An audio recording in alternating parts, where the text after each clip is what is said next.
Ivana Alawi, pinakilig ang fans nila ni Dustin Yu. Nag-follow na ang aktres at content creator na si Ivana Alawi kay Dustin. Narito na chika ang kilig na chika natin today. PBB housemate na si Dustin Yu nalungkot sa pag-alis ni Ivana Alawi sa bahay ni Kuya. Si Ivana ay isa lamang guest sa naturang show. Kahit ilang araw lang siya sa bahay ni Kuya ay sobra siyang napalapit sa mga housemates.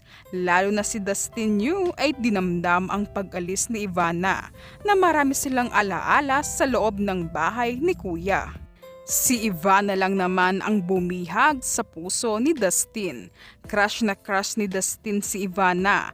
Makikita talaga kay Dustin na nahihiya at natotorpe siya pag nag-uusap sila ni Ivana.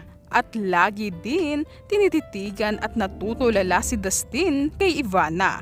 Gandang-ganda siya sa aktres at vlogger na si Ivana Alawi. Sa paglisan ni Ivana ay labis niyang dinamdam ito na sobrang nalungkot si Dustin.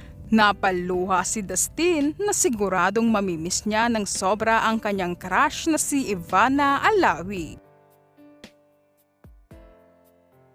Marami naman naging masaya at kinilig na mga netizens na pinakilig ni Ivana Alawi ang social media. Pagkalabas kasi ni Ivana sa bahay ni Kuya ay agad niyang pinalo si Dustin sa kanyang Instagram account. Huling-huli pero di kulong. At sigurado din nakilig si Ivana habang nire-repost niya ang mga video nila ni Dustin. Mga moments nila na sobrang nakakakilig sa loob ng bahay ni Kuya.